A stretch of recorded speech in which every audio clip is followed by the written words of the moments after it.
সই জালিয়াতির তদন্তে মঙ্গলবার একযোগে তল্লাশি হলো কালীঘাট এবং ক্যামাক স্ট্রিটে। সিআইডি সূত্রে দাবি, সই জালিয়াতির শিকড় অর্থাৎ আসল রেজলিউশন বুক খুঁজতেই এই অভিযান। আর এই তদন্তে অভিষেক বন্দ্যোপাধ্যায়কে নোটিশ পাঠিয়ে আসল রেজলিউশন বুক নিয়ে আসতে বলা হয়। মঙ্গলবার তিনি চিঠি দিয়ে জানান, আসল রেজলিউশন বুক তাদের কাছে নেই।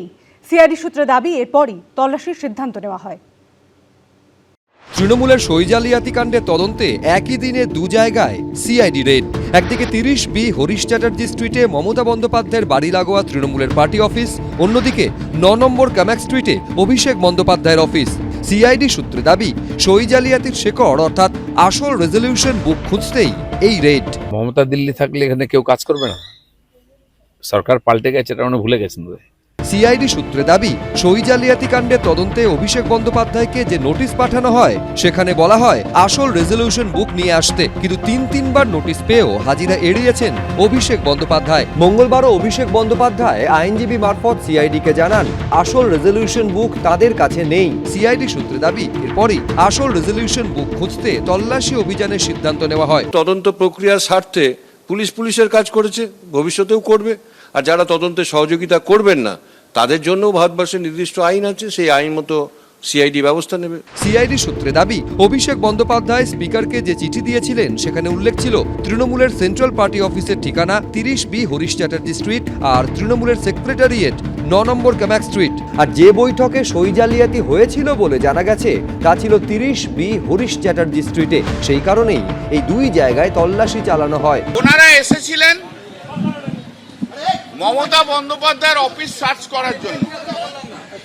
ওদের বক্তব্য হচ্ছে, যেহেতু 30B হরিশ চ্যাটার্জি স্ট্রিটে রেগুলেশন নেওয়া হয়েছে, অতএব রেগুলেশনের কপি এখানে আছে, অতএব রেগুলেশনটা এখানে সার্চ করার জন্য এসছে। বিধানসভার স্পিকারকে চিঠি দিয়ে অভিষেক বন্দ্যোপাধ্যায় জানিয়েছিলেন বিরোধী দলনেতা হিসেবে শোভনদেব চট্টোপাধ্যায়কে বেছে নেওয়া হয়েছে। এরপর বিধানসভার স্পিকার নির্দেশ দেন, যে বৈঠকে শোভনদেব চট্টোপাধ্যায়কে বিরোধী দলনেতা হিসেবে মনোনীত করা হয়েছে সেই বৈঠকের প্রস্তাব বিধায়কদের সইসহ বিধানসভায় জমা দিতে হবে। সেই মতো বিধায়কদের সইসহ একটি চিঠি পাঠান অভিষেক বন্দ্যোপাধ্যায়, কিন্তু সেই প্রস্তাব বা রেজলিউশনেই তৃণমূল বিধায়কদের সই জালিয়াতি সামনে আসে। তা নিয়ে চাঞ্চল্যকর অভিযোগ তোলেন তৎকালীন তৃণমূলের বিধায়ক ঋতব্রত বন্দ্যোপাধ্যায়।